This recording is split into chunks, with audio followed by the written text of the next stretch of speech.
Alors, dans l'actualité de ce lundi 12 mai, d'abord, la Chambre de commerce du Québec et la Chambre de commerce d'industrie de la MRC de Montmagny qui tirent la sonnette d'alarme. En effet, les deux organisations pressent Ottawa d'imposer immédiatement un moratoire sur les restrictions apportées à l'automne 2024 au programme des travailleurs étrangers temporaires qu'elles jugent nuisibles à la compétitivité des entreprises québécoises.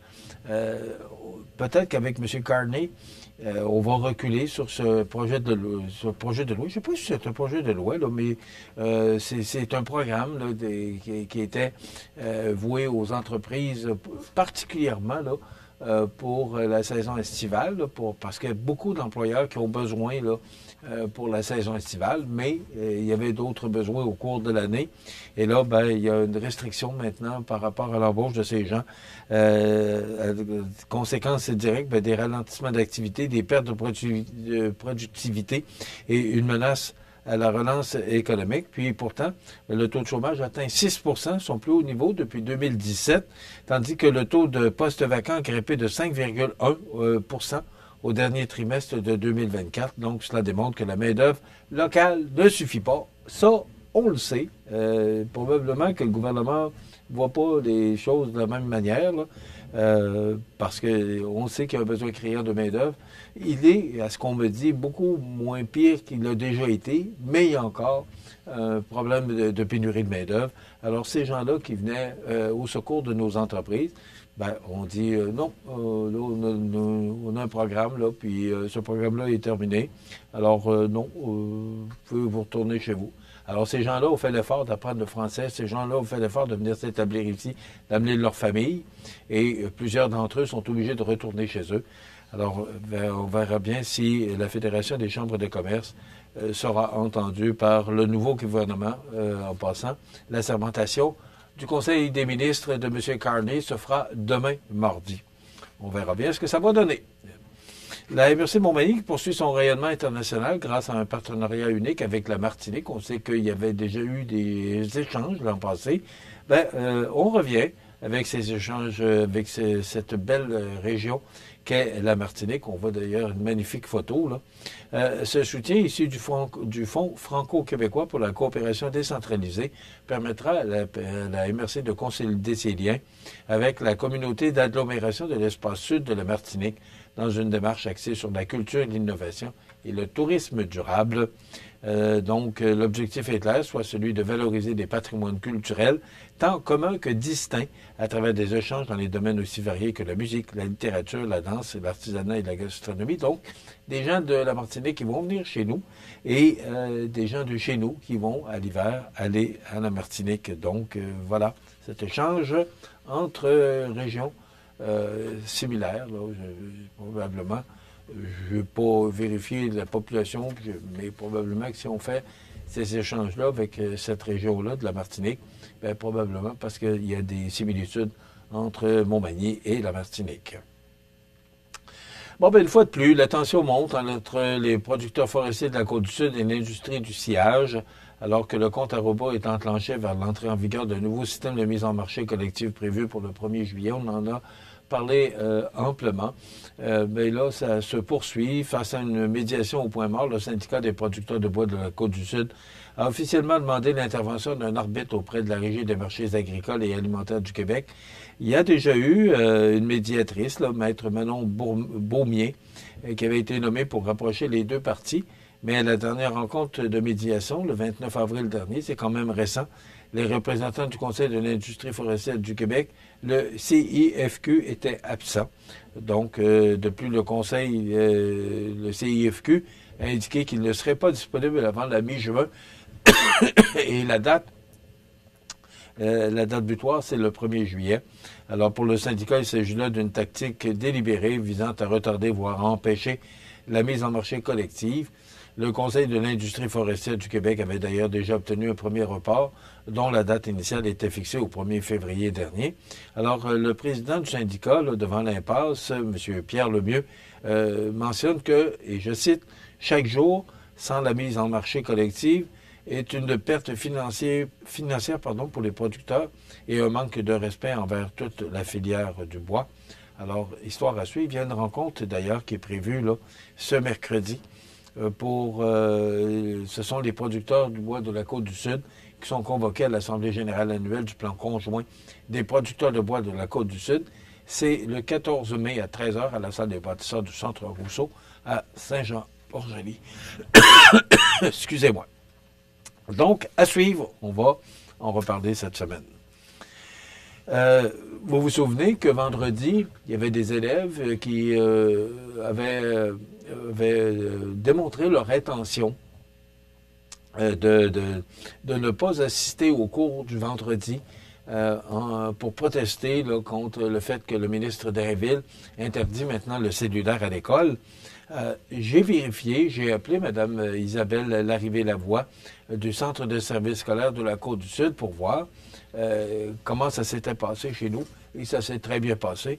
Il n'y a pas eu aucun mouvement.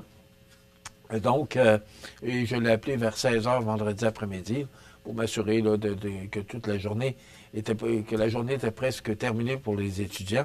Alors, il n'y a pas eu de mouvement. Et dans le Journal de Québec de samedi, excusez-moi, j'ai un petit rhume qui me fait souffrir. Donc, il n'y a pas eu, même au Québec, là, il y a eu quelques contestataires, mais sans plus. Même on dit que dans certaines écoles, les jeunes ont manifesté et quand la cloche a sonné, ils sont rentrés au cours. Donc, il y a quelques-uns, d'ailleurs, il y a une photo là, qui démontre très bien, là, justement, quelques contestataires, mais rien de bien important.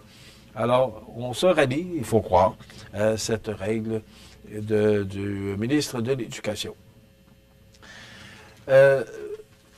Le nouveau pape, Léon XIV, qui sera officiellement, là, il y aura une messe pour officialiser son pontificat le 18 mai prochain, place Saint-Pierre.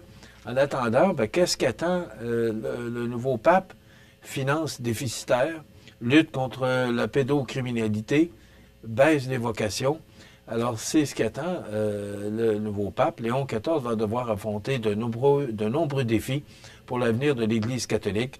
Après la mort de son prédécesseur François, celui qui n'était encore que le cardinal Robert Francis Prévost avait affirmé qu'il y avait encore beaucoup à faire au sein de son organisation. Donc, le nouveau pape, là, qui est en poste là, depuis la semaine dernière, mais officiellement, là, ce sera le 18 mai prochain. Et aussi, dans le journal de ce matin, le Journal de Québec, plus jamais la guerre, le pape Léon XIV qui a interpellé hier les grands de ce monde, comme le faisait son prédécesseur François, agitant le spectre d'une troisième guerre mondiale lors de sa première allocution dominicale depuis le balcon de la basilique Saint-Pierre. Donc, le pape qui est un peu inquiet, mais c'est drôle, moi, je vois des signes positifs, et un petit peu, pas beaucoup, là, mais M. Zelensky qui a invité M. Poutine à Istanbul pour négocier un accord de paix. La Russie ne se dit pas contre. On devrait, aujourd'hui ou demain, là, entendre parler de ce que M. Poutine a l'intention de faire. Donc, il y a plusieurs dirigeants là, qui se sont rendus hier, qui se sont déplacés, dont M. Macron, pour tenter de trouver un moyen de régler ce conflit-là. Et pendant ce temps-là, là, c'est l'Inde et le Pakistan là, qui s'accusent mutuellement là, d'avoir affronté ou d'avoir bombardé l'autre pays. Donc, on règle un conflit, ou on veut régler un conflit, et un autre qui se déclare. Donc, on va sûrement en entendre parler. Demain, je l'ai mentionné, M. Carney qui présentera son Conseil des ministres. Beaucoup de pain sur la planche pour M. Carney. On parle du pape, là, mais c'est pas plus drôle pour M. Carney parce que les journées vont être très occupées. D'abord, c'est que là, il nomme son Conseil du ministre. Après quoi, il va y avoir le discours du trône qui sera lu par le roi Charles III. Qui d'ailleurs, on entend parler là, un peu partout dans les médias, ça ne fait pas l'unanimité, mais quand même, c'est le roi Charles III qui viendra lire le discours du trône de M. Carney. Après quoi, c'est le budget. Et là, ben, c'est tous les dossiers, là, parce qu'il faut quand même mentionner que le gouvernement, que la Chambre des communes ne siège pas depuis très longtemps. Alors, il y a beaucoup de choses là à mettre au carton des invités qui vont retourner à la Chambre des communes. Je pense que c'est le 24 mai, mais je ne suis pas certain, la date là, que les députés et ministres devraient retourner à la Chambre des communes pour siéger après 4 ou 5 mois qu'on n'a pas siégé à la Chambre des communes. Ce matin, on dit que la réduction d'impôts en cause, parce qu'on parle de la cote, de la décote du 2A à A+, là, ce qu'on apprend ce matin, c'est que la baisse d'impôts du gouvernement Legault ont joué un rôle dans la décote du Québec, a confirmé Standard & Poor's au Journal de Québec, tout en assurant qu'elle se tenait loin de la politique, on comprend, là. Mais ça pourrait être une des raisons. Mais on a beaucoup de travail à faire aussi du côté de Québec pour remettre l'économie sur ses rails.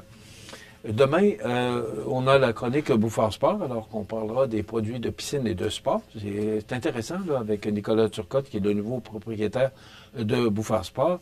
Et on reçoit le propriétaire de Pub Vodka, qui était le conférencier à la Chambre de commerce et d'industrie de la MRC de Montmagny, mercredi dernier. Une entrevue très intéressante avec Nicolas Duvernois. C'est aussi un des dragons. Il n'est pas de retour cette année. Il vous expliquera, parce que cette entrevue a été réalisée et enregistrée mercredi passé, il vous expliquera les raisons pourquoi il est absent des dragons cette année. Ben voilà, ça complète notre émission. Je vous souhaite de passer une excellente journée. À demain.